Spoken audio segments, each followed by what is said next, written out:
নমস্কার বন্ধুরা। তো আজকে আমি দেখো একটু অন্যভাবে লাঞ্চ থালিটা সাজাচ্ছি।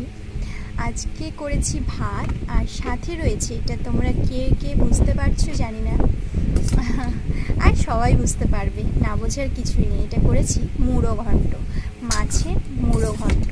খেতে তো আমি ভীষণ ভালোবাসি, কিন্তু একটু রিচ হয় বলে সেই জন্য খুব একটা খাওয়াও হয় না আর বানানোও হয় না। তো আজকে ভেবেছিলাম রয়েছে মাছের মাথা, তাই ভাবলাম কি আর করার, একটু খেতে যখন ইচ্ছে করেছে মুড়ো ঘন্টটা তৈরি করে ফেলি।